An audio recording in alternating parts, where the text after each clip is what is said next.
aujourd'hui, je vais toucher à 4 différentes choses ou 4 différents thèmes. Je vais aller plutôt rapidement parce que ça pourrait devenir une étude beaucoup plus approfondie. Mais pour un dimanche matin, je vais essayer en tout cas de traverser 4 différents domaines dans lesquels il y a un combat spirituel dans nos vies. La dernière fois, je crois que c'était la dernière fois que j'ai prêché, j'avais parlé justement par rapport au fait qu'on a des trésors spirituels à garder. Je ne sais pas si vous vous en souvenez, il y avait la consécration, etc., différentes choses qui étaient là, très, très importantes, qu'on doit préserver, garder ces choses, veiller à ne pas perdre ces choses. Et puis aujourd'hui, c'est sur le combat spirituel parce que c'est une réalité. Parfois, on n'aime pas trop en parler. Parfois, c'est un peu flou dans la tête de certaines personnes. Et en effet, alors que j'y pense, je me rappelle de cette expérience que j'avais vécue. Je devais avoir peut-être 9 ans. Je ne sais pas si je la raconte. Est-ce que ça vous intéresse peut-être de savoir quelle était cette petite expérience que j'ai vue?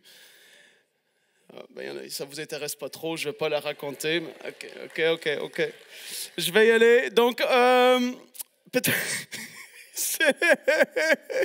C'est tellement drôle.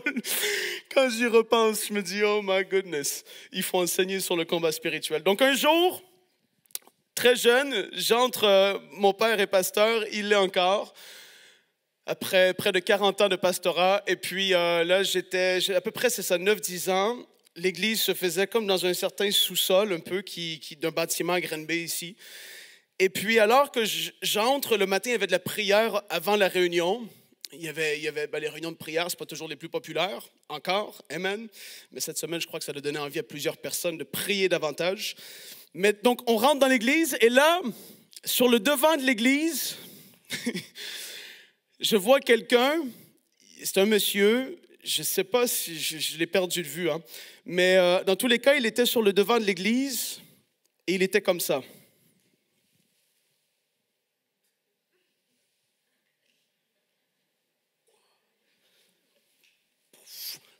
Et moi, je rentre et je me dis, mais qu'est-ce qui se passe? Mon père va le voir. Il dit, mon frère, je fais du combat spirituel. Je dis, c'est pas ça le combat spirituel. Il y en a qui peuvent s'imaginer toutes sortes de choses. Je m'étais dit, mais Et en fait, même l'armure du croyant, les gens, ils comprennent pas les réalités de l'armure du croyant. Et puis le combat spirituel, ce que ce n'est pas, c'est certainement ça. Amen. Si tu le crois, dis Amen. Ce n'est pas frapper l'air autour de nous, mais ce n'est pas une guerre contre l'air et le vent, mais c'est contre les esprits méchants, les dominations, les choses invisibles dans le monde invisible qui est bien plus réel que le monde visible, j'ai envie de le dire comme ça. Dieu a créé le monde physique avant le monde invisible, avant le monde physique que nous, on vit dedans. Amen. Il était dans toute éternité, Dieu, il était là, et puis un jour, il a créé. Et alors qu'il a créé, il y avait déjà ce monde invisible qui était là. Donc, on va lire ensemble le passage juste pour établir un peu le combat spirituel. Et on va aller, parce que c'est un passage très clé, je ne veux pas trop m'attarder là-dessus ce matin, mais Éphésiens 6 et le verset 12, la parole dit, en effet, ce n'est pas contre l'homme que nous avons à lutter, mais contre les puissances, contre les autorités, contre les souverains de ce monde de ténèbres, contre les esprits du mal dans les lieux célestes. Ça, c'est cette image du combat spirituel et du monde invisible. Et l'apôtre Paul a dû combattre plusieurs fois dans cette réalité. J'imagine qu'il a dû avoir des nuits de prière, d'intercession, des nuits où est-ce qu'il sentait poussé par l'esprit qu'il devait s'agenouiller et commencer à intercéder pour telle église, dans telle ville ou tel endroit ou telle chose qui se passait. Il priait parce qu'il comprenait, il avait eu la révélation de qu'est-ce que c'était, de ça concernait quoi. Et aujourd'hui, on va voir ensemble 4 choses, 4 endroits où est-ce que le combat spirituel est nécessaire. Et la première de ces choses où est-ce que le combat spirituel est nécessaire, c'est au niveau de nos pensées. Le combat spirituel au niveau des pensées. Dieu nous parle, et je ne vais pas dire Dieu, on peut avoir des pensées qui vont avoir 3 différentes sources. 3 différentes sources par lesquelles nos pensées vont venir. Premièrement, il y a Dieu. Jérémie 33:3 dit « Invoque-moi et je te répondrai ». Est-ce qu'il y en a qui sont contents que Dieu répond encore aujourd'hui? je t'annoncerai de grandes choses. Dieu, il dit, je t'annoncerai de grandes choses, des choses cachées que tu ne connais pas. Dieu peut nous révéler et nous annoncer des choses qui sont cachées. On peut l'entendre, percevoir sa pensée, des choses même par rapport aux dons spirituels, des choses concernant l'avenir ou des choses qui sont dans le présent ou le passé d'une personne, comme les paroles de sagesse, paroles de connaissance, etc. On peut être influencé dans nos pensées par rapport à Dieu qui nous parle, qui nous communique sa pensée. Deuxième moyen, c'est par toi-même. Lié à tes émotions, ton éducation, ton entourage, de quoi tu te nourris au quotidien. Tu vas avoir toi-même ton propre, je vais le dire comme ça, système de pensée. Tu penses d'une façon qui est différente de la mienne. On peut parler de certaines choses de la parole et peut-être on va avoir une différence, peut-être de conviction. Ça ne veut pas dire qu'on n'est pas des frères, qu'on ne peut pas avancer ensemble, qu'on ne peut pas marcher ensemble, qu'on ne peut pas vivre des percées ensemble. Amen!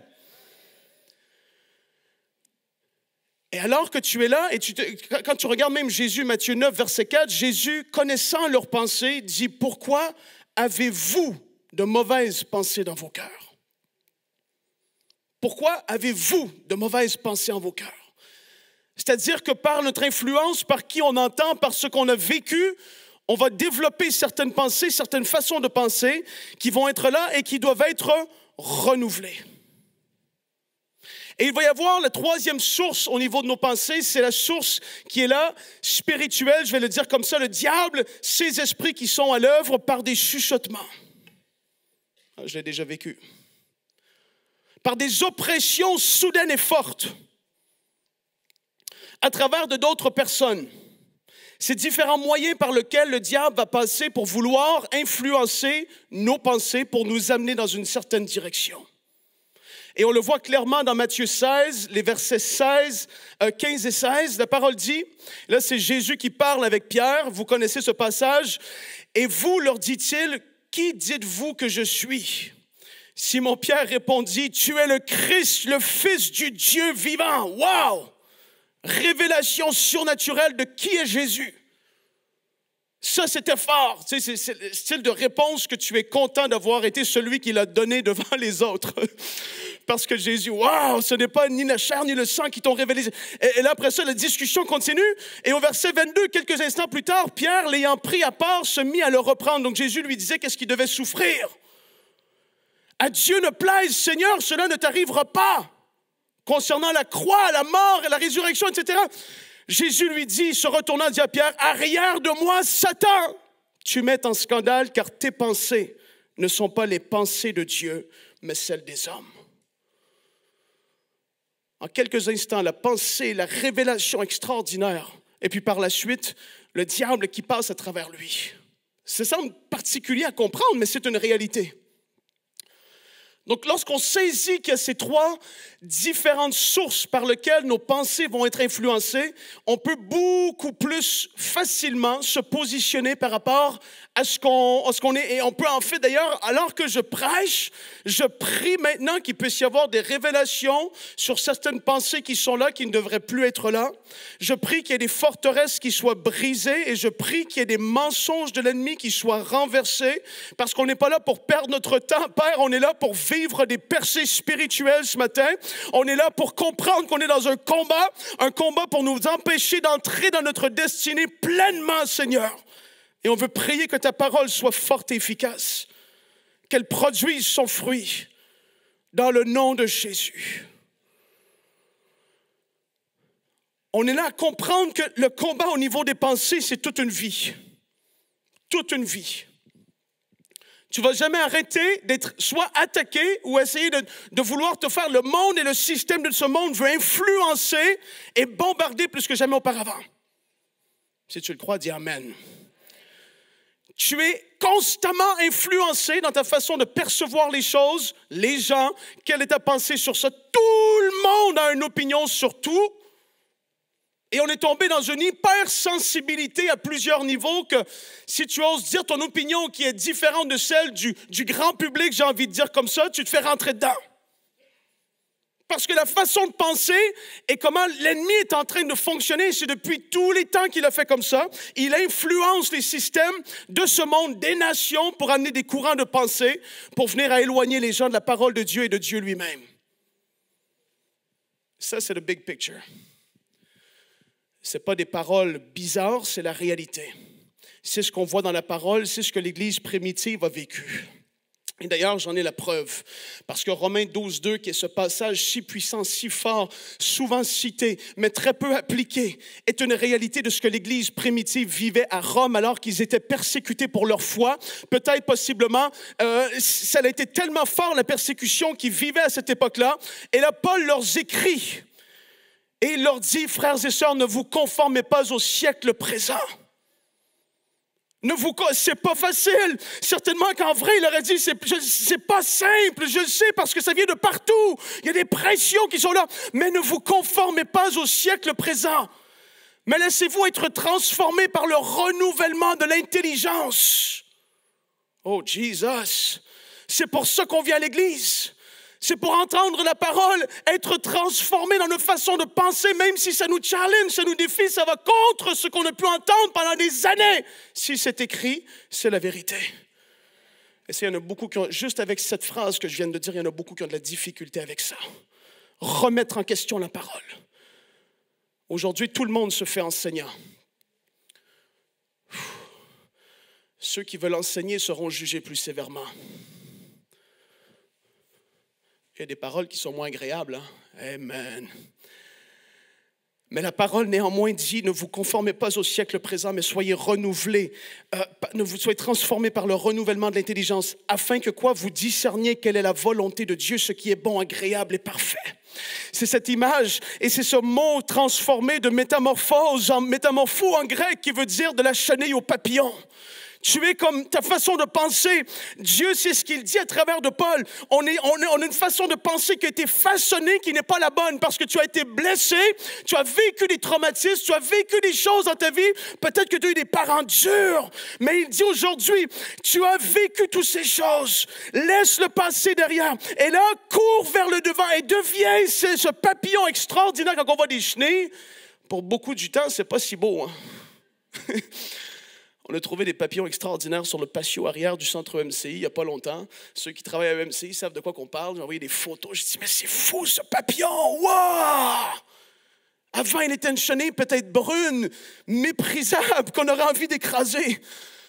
Mais il est devenu un papillon extraordinaire et tu te dis, il a vécu cette transformation. Et c'est ce qu'on est appelé à vivre.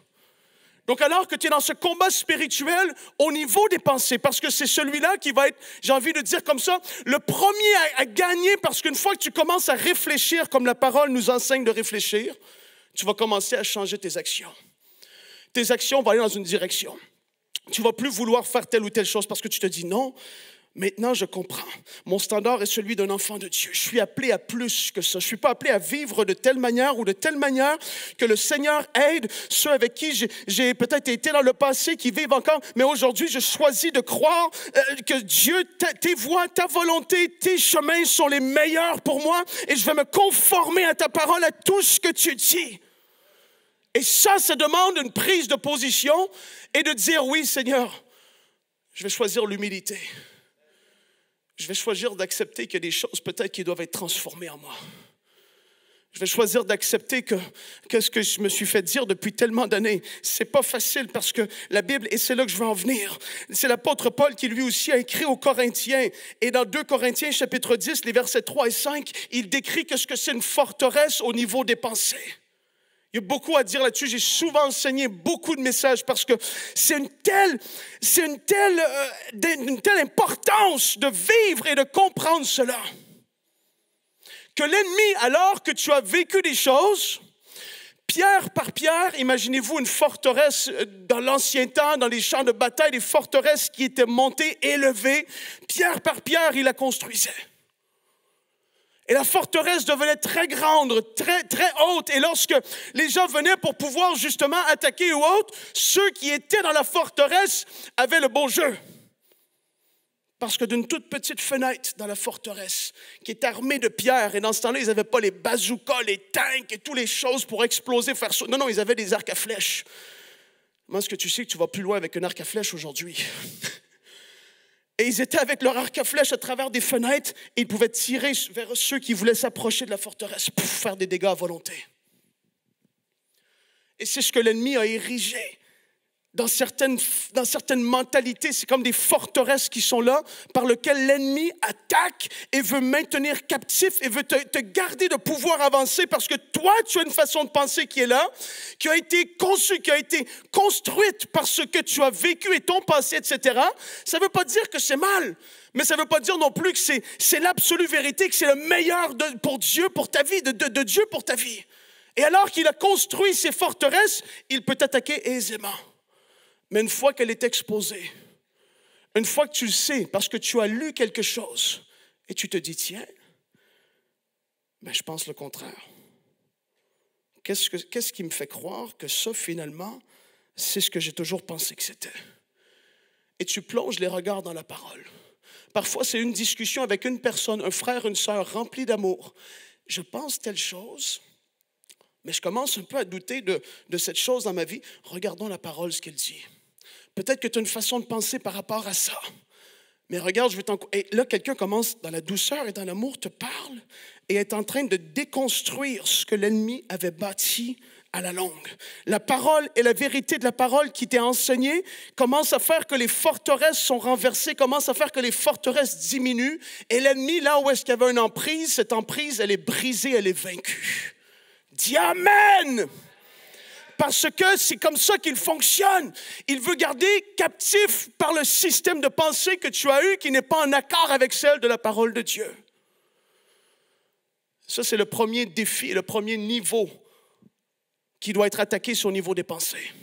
Le combat spirituel se fait à ce niveau-là, et une fois que ça s'est changé, dans ta relation, dans ton couple, dans ta vie avec tes enfants, le relationnel, etc., tout va commencer à s'enligner. Les gens qui t'ont vu comme étant quelqu'un de colérique, tu commences à appliquer ce que la parole de Dieu dit, la douceur, la maîtrise de soi. Il faut, mais qu'est-ce qui se passe avec... Non, il est en train d'être transformé. Il laisse la parole faire son effet dans sa vie. Et on ne le reconnaît plus, cette personne qui auparavant était comme ça ou comme ça. Le deuxième endroit où est-ce qu'on doit faire attention, et il doit y avoir un combat qui doit être livré, c'est au niveau de la chair.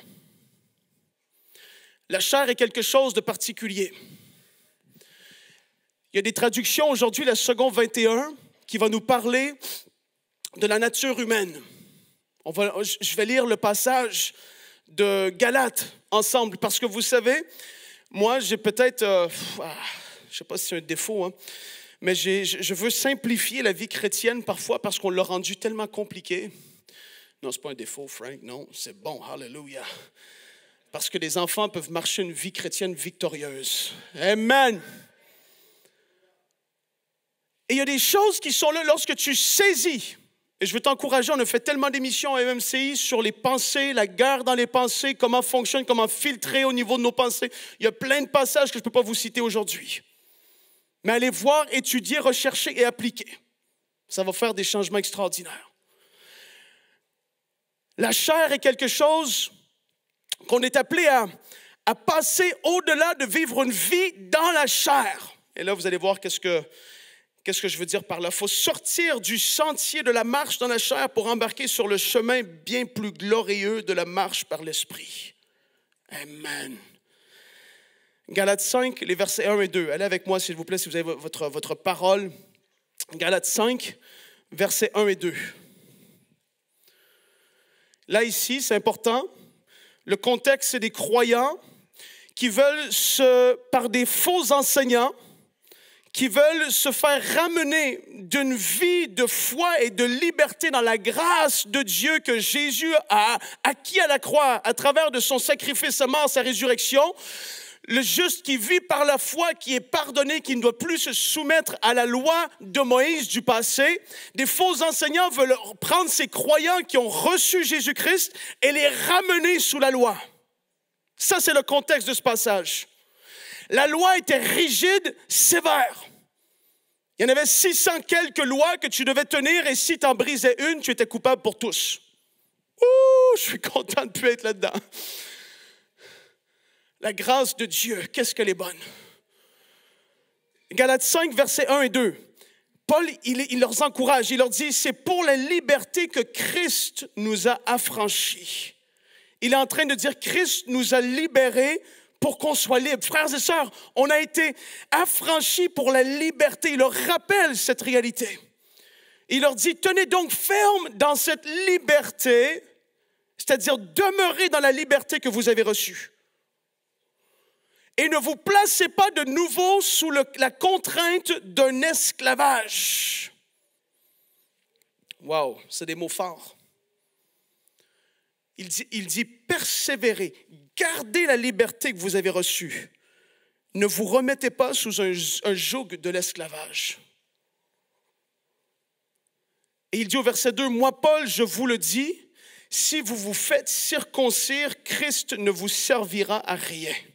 Parce que justement, dans la loi de Moïse, etc., vous connaissez comment que ça se passait. Il y avait la circoncision du bébé qui naissait après 8 jours, etc. C'était une loi qu'il devait tenir. Mais aujourd'hui, on a reçu un transfert surnaturel de cœur de pierre qui est devenu cœur de chair à cause de Christ et de son œuvre. La circoncision ne sert plus à rien. Les lois, tout ça, ça ne sert plus à rien. Jésus a résumé tout ça. Aime ton prochain comme toi-même. Et si tu fais ça, tu tiens toute la loi en une seule règle. Et il dit, vous êtes appelés à être libres, mettez-vous plus sous l'esclavage. L'esclavage de quoi? De la rigidité de la loi. Et là, il continue au verset 16, c'est ce fameux passage qu'on a lu tellement de fois, mais comprenant le contexte de se remettre sous un esclavage, il dit au verset 16, « Voici donc ce que je vous dis, marchez par l'esprit, et vous n'accomplirez pas les désirs de votre propre nature, de votre nature propre, dans la version second 21, ou dans la version Louis II 1910, de la chair. » Vous savez comment Paul est... Pourtant, les gars, ils disaient de lui, vous savez, il est compliqué des fois à comprendre, le frère. Pierre et les autres, des fois, ils vont à des discussions. Et, wow, man, il va profond dans des affaires. Il y a eu des révélations. Il a vu Jésus, il s'est fait enseigner par lui. Il est allé ravi en esprit. Et là, il dit ici, vous voulez vivre une vie par l'esprit. Vous voulez vivre une vie libre de tout péché. Vous voulez vivre une vie victorieuse. Marchez plus selon votre propre... Et ça, c'est la preuve que même dans l'enfant de Dieu, régénéré, l'enfant de Dieu qui est né nouveau, dont l'Esprit de Dieu habite en toi, tu as quand même la chair et la nature humaine qui est là, qui fait rage et qui veut se manifester à nouveau. Mais il dit, non, ne marchez plus comme ça. Ne vous laissez plus mettre sous l'esclavage de ça. Il dit, mais marchez par l'esprit au verset 17. En effet, la nature humaine ou la chair a des désirs contraires à ceux de l'esprit. Et l'esprit a des désirs contraires à ceux de la nature humaine. Ils sont opposés entre eux. De sorte que vous ne pouvez pas faire ce que vous voudriez. Au verset 18, cependant, si vous êtes conduits par l'esprit, vous n'êtes pas sous la loi. Les œuvres de la nature humaine sont évidentes.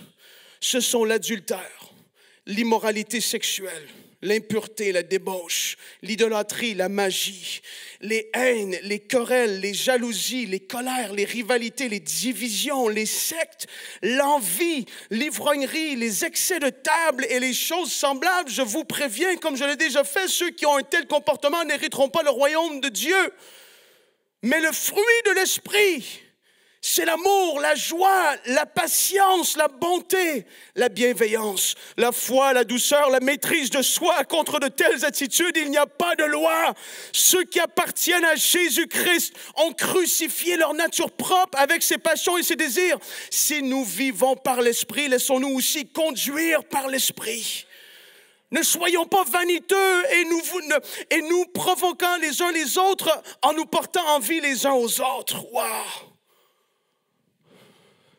Quand je recule il y a bien des années et que je m'occupais, j'étais leader de jeunesse et que je voyais des jeunes, à force de marteler des versets tellement qu'on peut aujourd'hui citer du bout des doigts comme ça, on devient tellement habitué, familier avec ces choses. Mais lorsque je commençais à voir un jeune qui vraiment se donnait entièrement au Seigneur Jésus, qui commençait à appliquer des vérités simples de la parole, au début, il y a une lutte parce que tu as des habitudes, tu as une façon de faire qui est là depuis des années. Et là, ça veut revenir. Et là, non, je vais marcher par l'Esprit. Je choisis l'Esprit, je choisis la marche par l'Esprit. Ça, c'est glorieux. Tu vois des vies transformées. Là où des chrétiens de longue date qui pourraient dire, j'ai un long CV, j'ai été dans 12 différentes églises, j'ai été baptisé il y a 43 ans, j'ai ci, j'ai ça, mais ils n'ont pas la marche par l'Esprit dans leur vie parce qu'ils sont retombés dans une rigidité, dans une, je connais, donc je peux, ça devient compliqué. Mais le combat spirituel contre la chair et les désirs de la chair, c'est une marche par l'Esprit.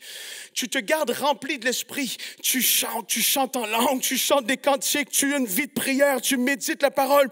Tu fais attention avec qui tu t'entoures parce qu'il y en a qui vont vouloir te ramener dans une vie charnelle. Amen! J'ai vécu ça. J'ai vécu tout ce que je vous dis. Au début de la vie chrétienne, alors que je me suis donné au Seigneur, j'ai commencé à prêcher vraiment. J'avais à peu près 20-21 ans. Je commençais à vraiment marcher avec le Seigneur. À tous les soirs, je disais la parole dans mon lit. Je commençais à grandir dans ses voies et je voyais un tri qui se faisait surnaturellement dans ma vie. Le Seigneur était en train de mettre de côté certaines personnes, des gens du passé qui auraient voulu me ramener parce qu'ils n'étaient pas encore prêts à recevoir la parole. Et moi, j'étais nouveau, mais le Seigneur voyait le désir de la marche par l'Esprit que j'avais et il agissait dans ma vie. C'est extraordinaire parce que tu as ce désir de marcher par l'Esprit. Beaucoup de personnes vont animer et nourrir la chair. Tout ce qui est de la chair, ils vont nourrir. Ils vont regarder, écouter, lire. J'ai pris la décision, j'ai supprimé des choses de mon téléphone pour pas être sur des applications de nouvelles trop souvent. Je vais lire une fois ou deux par semaine qu'est-ce qui se passe. Mais tu nourris de l'inquiétude, tu nourris la peur, tu nourris toutes sortes de choses. Et tu marches dans la chair de plus en plus. La parole qui était forte en toi, un jour, soudainement, commence à être étouffée. Par les soucis du siècle présent, par la façon de penser que ton succès dans ta vie, c'est dû à ta grande maison que tu as, et si tu as une voiture neuve, ou si tu es ci ou ça, c'est quoi que... Non. Je refuse de rentrer là-dedans. Le succès dans la vie d'un enfant de Dieu, c'est une marche par l'Esprit. Dieu est tellement heureux lorsqu'il voit ça. Il voit des hommes et des femmes qui s'attachent à lui, qui disent, je vais marcher par l'Esprit, je vais m'entretenir de choses spirituelles qui vont me faire du bien. Le soir, tu médites, tu as un livre qui va te faire grandir. Tu parles des discussions qui glorifient le Seigneur. Tu ris autant, tu t'amuses autant, tu brilles autant d'ailleurs aussi. Tu es une lumière dans ce monde véritablement parce que tu n'es plus comme ceux qui ne connaissent pas Dieu. Et c'est là que tu brilles. Les gens vont te regarder, ils vont dire, mais qu'est-ce qu'il y a de différent avec lui? Qu'est-ce qui se passe avec lui? Je l'ai vécu. Les gens, ils venaient au magasin où je travaillais, ils disaient, mais Frank, qu'est-ce qui t'arrive depuis des mois? J'étais en train de vivre une transformation profonde. L'Esprit de Dieu qui commençait à agir dans ma vie. Et d'ailleurs, je reviens au point 1, parce qu'alors que j'ai commencé à marcher et suivre et agir et même commencer à enseigner les quelques jeunes qu'il y avait que je pouvais prendre et puis prendre rapport et méditer la parole avec eux, les enseigner simplement comme je pouvais, une lutte majeure s'est produite dans mes pensées.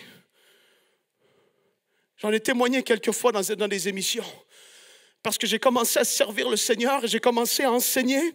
Et là, soudainement, des pensées ont commencé à me traverser. Qui es-tu pour penser que tu peux prêcher la parole?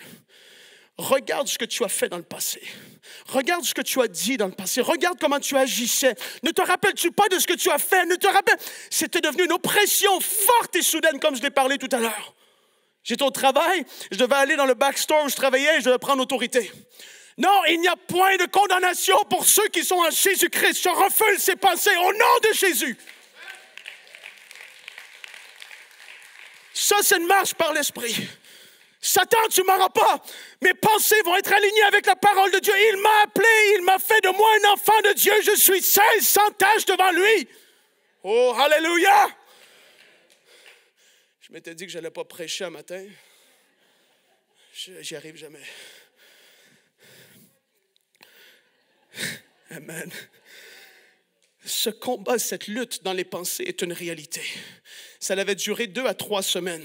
Parfois, c'était si fort que je commençais quasiment à trembler parce que l'ennemi et l'oppression extérieure de l'ennemi pour me dérouter de ma destinée s'était enclenché parce qu'il voit et il sait, il avait entendu les prophéties sur ma vie, il connaît les tiennes, il sait ton avenir, pas ton avenir, il connaît ce que Dieu veut faire. Après, il voit comment tu commences à agir, comment tu commences à briller, il voit ces choses. Et tu dis, non, lui, elle, il faut l'arrêter. Il commence à prendre trop de place. Et c'est ce qui se passait. Mais ça l'a brisé aussi soudainement que c'est venu. Alors que je me suis tenu ferme sur la parole. Et c'était le passage sur lequel je m'appuyais. Romains 8, versets 1 et 2. Non, il n'y a point de condamnation pour ceux qui sont en Jésus-Christ. Je m'appuyais là et à un moment, ça casse. Parce qu'il voit qu'il n'y a pas de porte ouverte. Jesus. Décide aujourd'hui. Première des choses pour ne plus marcher dans la chair. Je savais que je ne pouvais pas faire mes 4 points. Ah, Jesus. Je vais y arriver. Pour beaucoup de personnes, pour marcher davantage par l'esprit, tu vas devoir prendre la décision de tourner la page sur le passé parce que ça va te maintenir dans la colère, dans la haine, dans l'amertume, dans les discussions sans fin, dans des choses qui vont te traîner vers... Et le diable est content, il aime te garder dans le passé. Mais qu'est-ce qu'il y a des gens qui vivent au présent dans le passé? Aujourd'hui, c'est une décision à prendre de dire non, je choisis de ne plus vivre dans le passé.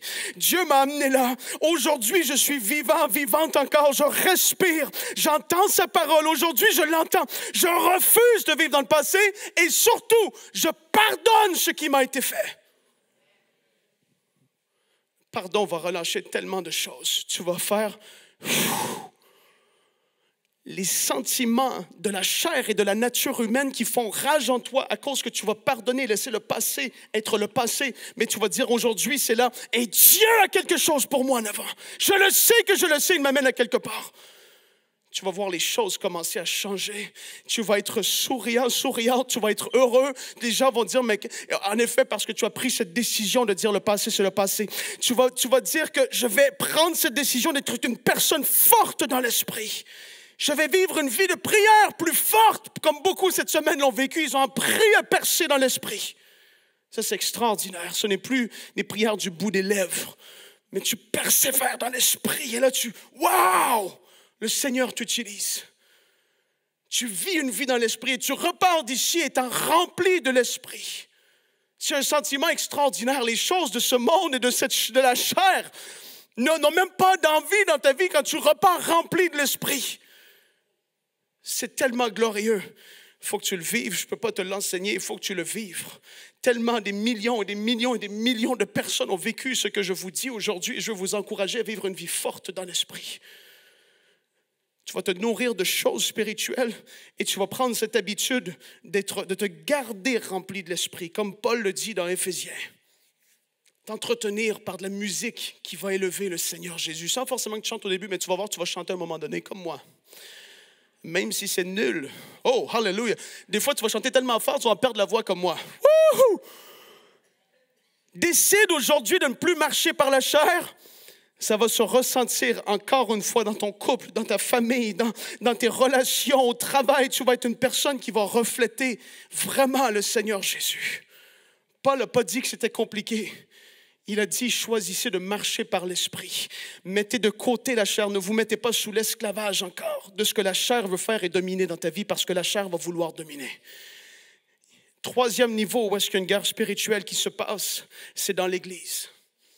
Dans l'Église en général. Et aujourd'hui, cette semaine, on a prié pour ça précisément. L'Église aujourd'hui est tombée dans le piège je vais le dire comme ça, un peu du 21e siècle, que le royaume des ténèbres, parce que si on parle de combat, on sait, et c'est le Seigneur Jésus qui a parlé de cette réalité. Il y a cette guerre qui est là spirituelle, et tu ne peux pas être neutre là-dedans. Tu es soit avec lui, soit contre lui. Et l'Église est tombée dans le piège parce que le royaume de l'ennemi aurait eu comme une réunion. Voyant ce qui se passe, voyant les gens vers où ils voulaient partir. Et ça dépend de nation à l'autre, parce que d'un endroit à l'autre, tu vas voir, si tu voyages, qu'il y a des choses qui se ressentent plus dans une nation ou un pays ou une région que dans une autre. En Amérique du Nord, le royaume des ténèbres a vu ce qui se mettait en place. L'explosion de la technologie qui est mondiale aussi, ça c'est clair. Et là, ils ont commencé à dire, on va les avoir par la distraction, comme Jérémie l'a dit la semaine dernière, sur la suroccupation, toujours plus pour avoir plus, travailler plus pour toujours posséder plus. J'ai entendu quelqu'un du gouvernement au Canada ici expliquer que le Canada, dans les pays du G7, le Canada, par nombre de personnes, etc., c'est l'endroit où les gens dépensent le plus pour leur maison et leur vie en général. Les rénovations, toujours le plus, du plus, du plus. C'est énorme comment au Canada, les gens peuvent dépenser et être occupés par toutes ces choses qui sont une bénédiction. C'est clair. Mais que ça peut devenir un piège parce que tu es toujours occupé dans ces choses. Tu n'as plus jamais de temps pour Dieu. Amen. Je me reconnais là-dedans. C'est un piège qui est là, qui paraît bien parce qu'il n'y a rien de mal là-dedans à posséder une maison. Il n'y a rien de mal à prendre soin de ta maison. Au contraire, ça fait de toi un bon gestionnaire. Mais toujours plus, c'est là que ça devient dangereux. Les convoitises matérielles et charnelles. Les trois choses qu'on peut voir en grande majorité. Il y aurait d'autres choses qui pourraient être discutées et dites. Mais la distraction, la suroccupation et la convoitise matérielle et charnelle. Ce sont des choses qui se sont infiltrées dans l'Église avec un grand E aujourd'hui. La preuve en est que si on a une réunion qui dure jusqu'à 12h20, il peut y avoir des courriels qui vont dire « Mais ça le finit tard dimanche, est-ce que ça va toujours être comme ça? »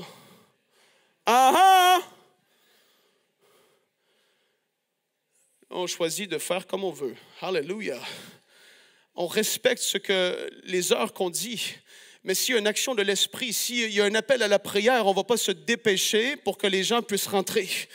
On va laisser l'esprit agir et l'esprit faire. Je refuse de tomber dans cette pression que l'ennemi veut nous garder en dessous et se joue pour dire, non, être pressé pour... Et quand tu es pressé, l'esprit n'agit pas comme il pourrait agir. Il y en a, non, l'esprit, il sait qu'on est... Non, je garantis que l'esprit, laisse-lui le temps, tu vas le voir agir. Il ne fonctionne pas sous pression des hommes parce qu'ils ont toutes sortes d'occupations. Il faut tondre le gazon et mettre le chlore dans la piscine. Je vais vous partager quelque chose de fort. Le réveil de Azusa Street. Mon frère, tu peux revenir au piano, s'il te plaît. Le réveil de Azusa Street qui s'est passé en 1906, qui a éclaté en tout cas en 1906 fortement. Il y avait un homme de Dieu du nom de William J. Seymour qui était à la tête, qui était le leader, je vais le dire comme ça, principal de ce réveil, malgré que ce ne soit pas lui qui prêchait tous les soirs. Pas du tout. L'esprit c'était une action particulière, fort de l'esprit, où est-ce qu'il y avait différents leaders qui étaient là à Azusa. Et pourquoi est-ce que je le sais? C'est que un homme du nom de Frank Bartleman. Frank Bartleman. Pour les Français, Frank Bartleman. Ça sonne tellement moins bien. Frank Bartleman. Un homme de réveil qui était parmi les 3 à 4 leaders principaux de ce réveil de Azusa. Il a été un témoin oculaire et il est celui qui a écrit le plus concernant les réunions. Est-ce que ce qu'ils ont vécu dans ces réunions lors de plusieurs années de l'esprit qui est en train d'agir? Et il a mentionné quelque chose parce que l'ennemi, de différentes façons, a voulu intégrer les réunions, a voulu affecter les réunions pour briser l'action de Dieu qui est en train de se passer à LA, qui impactait le monde entier. Parce qu'il y avait eu le réveil de Welsh dans le pays de Galles, de l'autre côté de l'Atlantique, avec Evan Roberts, un jeune revivaliste. Et les hommes, William J. Seymour, Frank Bartleman, etc., avaient entendu dire et ils étaient en train de prier depuis des années pour un réveil fort et puissant qui puisse bouleverser l'Amérique du Nord. Et alors que l'Esprit a commencé à agir et que les gens commençaient à assister aux réunions, ils ont vu qu'il y avait... En effet, c'était le début, et je vais le dire comme ça. C'était alors que l'Église revenait au baptême dans le Saint-Esprit. Le parler en d'autres langues avait commencé depuis 4, 5, 6 années, vraiment à reprendre, je vais le dire comme ça, de la place. C'est pas que c'était arrêté, mais que vraiment en Amérique, ça commençait à être mis de l'avant à nouveau, enseigné, etc. Et que les gens commençaient à être baptisés du Saint-Esprit. Et alors qu'ils étaient là et qu'ils faisaient les réunions, Frank Bartleman s'est aperçu de quelque chose qui revenait et revenait et revenait. Et l'ennemi essayait, comme il avait fait dans le passé à différents endroits, d'infiltrer les réunions pour briser l'action de Dieu et ce qui est en train de se passer, parce que de ce réveil repartaient des gens dans les nations du monde, enflammés, remplis, baptisés du Saint-Esprit. Et on le sait, qu'est-ce qui s'est passé dans les Actes, lorsque les gens repartaient baptisés de l'Esprit. C'est la puissance de Dieu sur eux qui leur donnait la capacité d'accomplir des choses extraordinaires. Et le diable voulait surtout pas ça, parce qu'il a dû voir ça. Il a dit, ah non, c'est les Actes chapitre 1 et 2 qui recommencent à nouveau. Jesus! Je n'avais même pas pensé dire ça, c'est bon.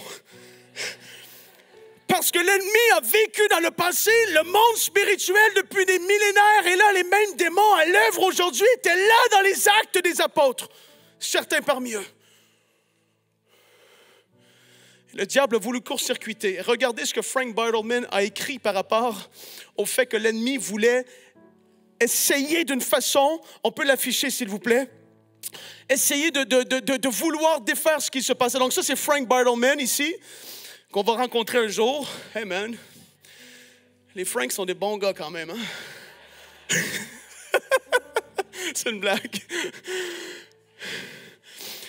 L'ennemi fait tout son possible pour briser notre communion. Regardez, l'ennemi fait tout son possible pour briser notre communion. L'Église est un endroit où ce qui est supposé avoir une communion entre les frères et les sœurs, une unité. À travers quoi? À travers des divergences doctrinales. Comment de dénominations aujourd'hui sont en train de se diviser? Au lieu d'être unis et de dire, il y a certaines choses qui sont fondamentales, on ne peut pas discuter sur ces choses. Mais d'autres, c'est du pinaillage qui m'énerve. La virgule du truc de ça, il a dit ça. Est-ce qu'on peut juste, à un moment donné, faire confiance à l'œuvre de l'Esprit? Être unis d'un même cœur, d'une même pensée, ne pas tomber dans les ruses du diable qu'il a voulu mettre en place depuis des décennies, des siècles et des millénaires, même dans l'Église. Il a dit, mais nous devons préserver l'unité de l'Esprit par tous les moyens. Certaines choses peuvent être ajustées plus tard, et je suis d'accord. Il y a des moments pour discuter de ces choses-là. Mais de vouloir essayer, et le diable va essayer de défaire l'œuvre de Dieu de différentes manières. Il dit, elles sont bien moins importantes. Dieu ne remettra jamais ce travail, c'est-à-dire qu'est-ce qui se passait à Azusa. Dieu ne remettra jamais ce travail entre les mains des hommes. Si cela tombe un jour sous le contrôle de l'homme, c'est fini. Beaucoup se joindraient à nous s'ils n'avaient pas à perdre leur fierté et à devenir humbles. Pourtant, c'est un réveil qui a marqué une génération et des générations complètes. Ceux qui se disent pentecôtistes aujourd'hui, ça quelque part, il y a eu des flammes qui sont parties dans cette direction. Il y a des gens qui ont été impactés par Azusa, qui sont devenus Assemblée de Dieu, qui sont devenus Church of God, etc. Et parce que de là, il y a un feu du réveil qui a éclaté. Le diable a voulu, par des divergences doctrinales, briser l'œuvre de l'Esprit. Alors que certaines choses peuvent être discutées, je suis d'accord. Après, ça ne veut pas dire qu'on n'est pas d'accord, surtout qu'on ne peut pas marcher ensemble et voir la gloire de Dieu et les âmes venir à lui, parce que la priorité de l'Église, ça reste les âmes, ceux qui doivent connaître Jésus-Christ. Au lieu d'être là à se disputer, est-ce que si, est-ce que ça? Je choisis pour ma part de pas... Je veux être quelqu'un qui reste passionné par les âmes, qui reste pas. Il y a des choses qu'on peut discuter, ça peut être intéressant, fait dans un cœur rempli d'amour, de pouvoir se dire, écoute, c'est intéressant, mais aujourd'hui, on choisit quand même de se dire, non, on va foncer dans l'amour, dans le salut des âmes, on va être construit parce que peut-être des gens ici qui ont entendu un truc que j'ai peut-être dit même ce matin, ils peuvent se dire,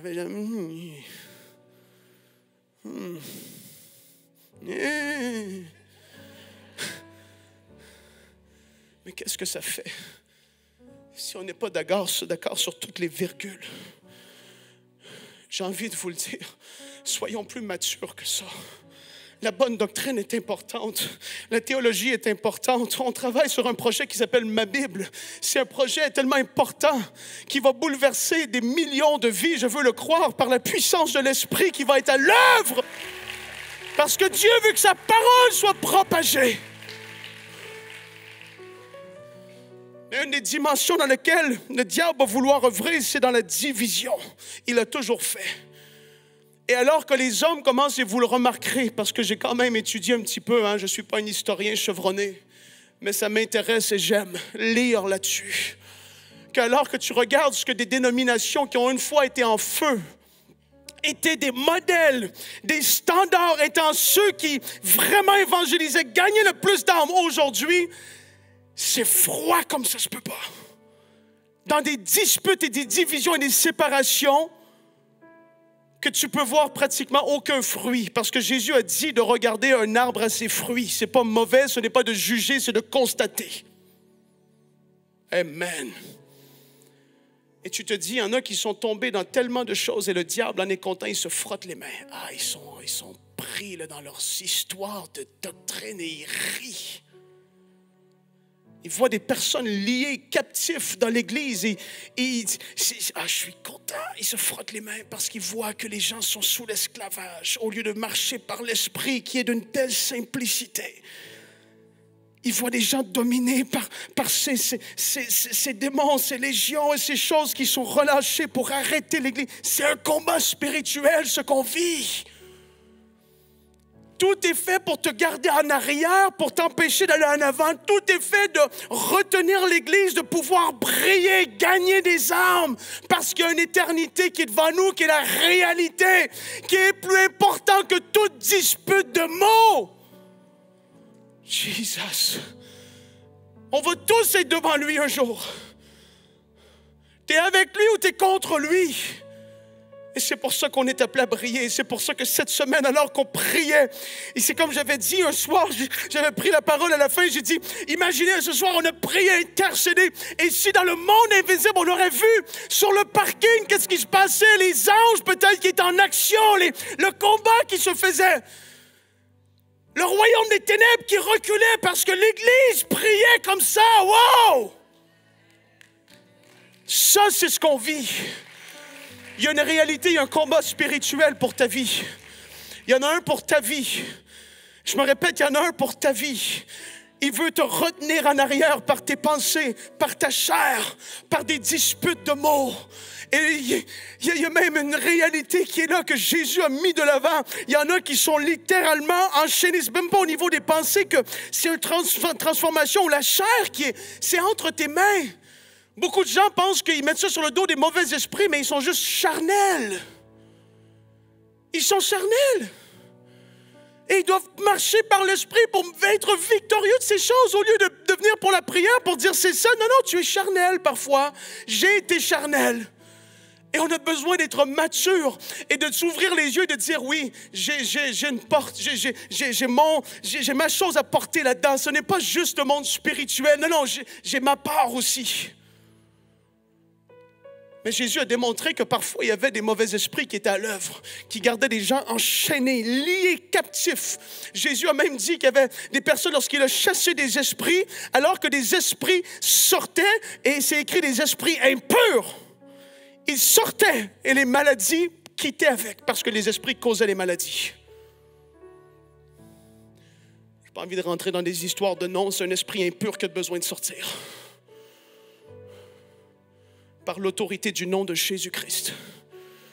Et lorsque des personnes qui ont vécu dans des milieux familiers, dans des familles où est-ce que de génération en génération, il y a eu les mêmes choses qui étaient toujours là présents. C'est parce que dans le monde invisible, il y a des esprits. Je ne veux pas dire que c'est catégoriquement toujours comme ça, mais je dis que dans certains cas, c'est une réalité qu'il y a des esprits familiers que d'une génération à une autre vont être là, à l'œuvre, vouloir pousser les personnes dans les mêmes choses, les mêmes vices, les mêmes choses compliquées, les mêmes péchés, les mêmes... Et tu te dis, mais c'est comme ça, cyclique. C'est parce que des esprits qui sont à l'œuvre comme ça, ça doit être brisé dans le nom de Jésus-Christ. Et ça, oui, il peut y avoir un combat. Il peut y avoir une réalité qui est là. Mais quand tu prends autorité, tu prends position et tu te dis, tu vas vers quelqu'un de confiance, je voudrais recevoir la prière parce que de toutes mes forces, j'ai essayé, j'ai vu et je reconnais que ça brise au nom de Jésus-Christ. On a vu des personnes être libres de des oppressions de des années, des décennies. On a vu le témoignage l'autre matin de la sœur qui a été libérée d'une façon extraordinaire. La délivrance, c'est vrai, ça existe. Et le diable veut garder esclave et sous l'emprise du péché parce qu'il veut faire ces choses dans la vie des personnes. Aujourd'hui, je prêche sur ce que j'ai prêché parce qu'on a vécu une semaine de combat spirituel. Et je veux t'ouvrir les yeux à la réalité que c'est une réalité. Pense pas que tout est juste, ah, c'est comme ça. Non. Il y a vraiment, il peut y avoir des esprits qui sont assignés pour pouvoir dérouter certaines personnes de leur destinée. Il y a des façons de penser qui sont là et que tu ne vas pas laisser être façonné, transformé parce que tu crois et tu es sûr que c'est la vérité alors que la parole dit le contraire, qui vont te garder dans certains soucis et problèmes pendant des années si tu ne le traites pas. J'essaie par la grâce de Dieu d'être transformé de plus en plus dans mon intelligence, continuellement. Continuellement. Je veux continuellement grandir. Je veux que l'Esprit puisse vraiment faire son œuvre dans ma vie. Et vous savez, il est bon, parfois, on a pu croire ou penser d'une certaine façon, et de plus qu'on le connaît, de plus qu'on s'approche de lui, de plus on se rend compte, on se dit, ah ouais, je t'avais mis dans une boîte. Ah ouais, j'étais tellement convaincu de ça. J'étais sûr, mais wow, merci de m'ouvrir les yeux, Esprit de Dieu, merci. Merci. Et il est là et il travaille en douceur. Et ça, il n'y a rien de plus glorieux que ça. Il y en a qui, par des mensonges qu'ils ont acceptés, se sont éloignés de la foi. Et la parole en parle de différents noms, de personnes qui ont abandonné la foi. Il y en a que c'était par convoitise charnelle, par les soucis du siècle présent. Il y en a qui sont retombés dans des choses du passé sous la loi et l'esclavage et toutes sortes de... Et il y en a qui sont laissés influencer par des mauvais esprits qui les ont amenés hors de la volonté de Dieu et loin de Dieu par la suite. C'est une réalité. J'ai vu des personnes comme ça. Ce n'est pas juste il y a 2000 ans dans la Bible, c'est aujourd'hui encore. Il y a un monde spirituel qui est à l'œuvre. Sinon, les médiums, les diseuses de bonne aventure et tous ces gens qui sont dans la sorcellerie et dans différentes sortes de magie, aujourd'hui, ça n'existerait plus, mais ils fonctionnent par des esprits familiers. Ils fonctionnent de différentes façons et les gens sont pris par ça. Il y a un combat spirituel, on ne peut pas ne pas en parler. Il y a une guerre qui est là. Et aujourd'hui, il faut s'ouvrir les yeux et se dire, waouh, moi je suis du côté du Seigneur. Oh, oh, il n'y a pas de meilleur côté que celui du côté du Seigneur Jésus-Christ. Parce qu'avec lui, je vais être plus que vainqueur. Avec lui, je vais être plus que vainqueur. Et aujourd'hui, je prie, en terminant, que le Seigneur puisse t'ouvrir les yeux et te faire comprendre qu'il y a vraiment une lutte. Et peut-être qu'aujourd'hui, tes yeux se sont ouverts et tu t'es dit, mais wow, je réalise que ça, telle chose, depuis les derniers mois, je sentais comme un laisser-aller. Je sentais ça et j'étais attiré vers ci ou vers ça et je commençais... Non, aujourd'hui, prends position, redresse-toi. Dis, je ne vais pas tomber, je ne vais pas succomber à ça, je ne vais pas marcher par la chair. Je reconnais que les œuvres de la chair commencent à reprendre place peut-être dans ta vie et tu vas dire, non, je vais marcher par l'esprit, je vais être fort en esprit. Tu vas prier en d'autres langues. Tu vas te garder rempli. C'est tellement fort. Et c'est un tel privilège de pouvoir être enfant de Dieu. et d'être conscient de comment l'ennemi veut attaquer, comment il a passé depuis des millénaires, il a agi sur la terre. On peut le voir dans tellement d'histoires, tellement de choses peuvent être dites. Mais si on comprend que dans nos pensées, on est victorieux, on est transformé, que par notre chair, on marche de plus en plus par l'esprit et qu'on est conscient de ce que l'ennemi veut essayer de faire pour briser l'Église d'aujourd'hui par toutes sortes de trucs qui vont nulle part. Au lieu d'être juste un homme et une femme matures sur lequel on peut compter. Comme hier, on lisait hier soir, la dernière soirée dans Néhémie, qu'il y avait des hommes et des femmes qui avaient été jugés fidèles. Des hommes et des femmes qu'on pouvait dire, ceux-là sont fidèles. Ils sont au poste. Ils sont stables. Ils ne sont pas constamment dans des crises. Depuis des années et des années. Il n'y a pas de problème d'être dans une crise. Le problème, c'est quand ça dure 10 ans. On est appelé à vivre victorieusement et il y a différentes façons par lesquelles on peut arriver à ça. Mais la première des choses, transformation de l'intelligence, marche par l'esprit. Lorsque tu saisis ces choses et que tu es quelqu'un de stable comme ça, je te dis, l'ennemi va vouloir essayer de différentes manières de venir influencer, de vouloir piquer, de vouloir endormir, de distraire, comme on l'a dit la semaine dernière. Et tu vas être, waouh, non. Ça me fait rien. Ils vont dire, wow. Même le royaume de l'ennemi va avoir peur parce qu'il n'y a pas rien pour déstabiliser cette personne. Il y a des personnes qui ont été stables. C'est pas possible, Frank. Ah, je te dis que c'est possible. Il y a des personnes qui, persécutées pour leur foi, ont tenu bon. Si persécuté pour ta foi, au point de mourir pour ta foi, ça veut dire que tu es quelqu'un qui est rempli de l'esprit, qui croit à la parole plus que toutes. Il y en a eu tellement. Même que la Bible dit qu'il va avoir une meilleure résurrection. Wow! Torturés, sciés, ayant vécu des complexités. Maintenant, ils ont tenu bon. Ils savaient en qui ils avaient cru. Et le Seigneur Jésus va être fidèle. C'est des hommes et des femmes matures, stables. Donc, alors qu'on a prié cette semaine, toi, continue de prier. Prends des temps en prière. Viens les mercredis soirs pour être dans une atmosphère, entretenir l'esprit au lieu de la chair. Ouvre ton cœur aux messages qui vont être apportés de plus en plus. Tu vas pouvoir grandir et te dire, waouh, oui, ça, je veux l'appliquer dans ma vie. Ça, je veux l'appliquer. Ah oui, ça c'est vrai. Il y a une pépite aujourd'hui qui a été dit à un moment donné, qui t'a peut-être percuté.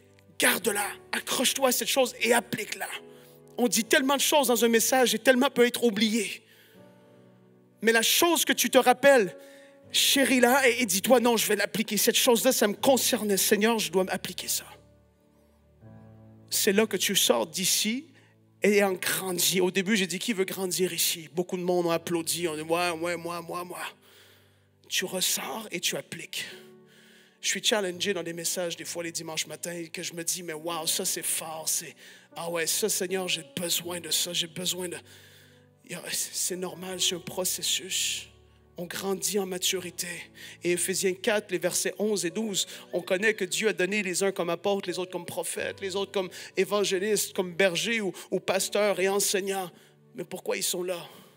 Pour le perfectionnement des saints, en vue de l'œuvre ou du ministère qu'ils ont à accomplir.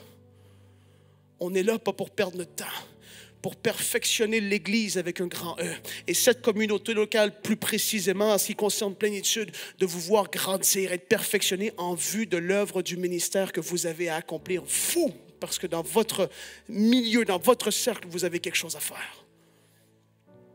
Seigneur, je veux prier, je veux te remercier. Parce que tu agis par ta parole de différentes façons.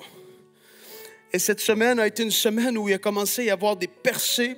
Des personnes ont commencé à être touchées. Et le diable n'est pas content de ça. Mais aujourd'hui, j'ai voulu mettre à la lumière certaines des différentes manières par lesquelles il passe pour diviser, pour écraser, pour garder sous des jougs des emprises. Et je prie que ta parole porte son fruit ce matin. Je veux déclarer la victoire dans la vie de mes frères et de mes sœurs, la victoire dans leur vie au nom de Jésus. Que les faux raisonnements soient brisés, que les mensonges qui ont été crus soient renversés. Satan, tes plans ont été exposés aujourd'hui et nous renversons tes plans dans la vie de mes frères et de mes sœurs. Resoto bricadiliato. Je prie qu'il y ait vraiment une transformation de l'intelligence. Je prie que des couples marchent main dans la main, avançant de gloire en gloire, dans l'esprit et non pas dans la chair. La chair, il y a des complexités, des problèmes, des querelles, des disputes. Mais dans l'esprit, il y a la joie, il y a l'amour, il y a la bonté, il y a la maîtrise de soi. Oh Seigneur, qu'on soit un peuple de l'esprit. On prie aujourd'hui.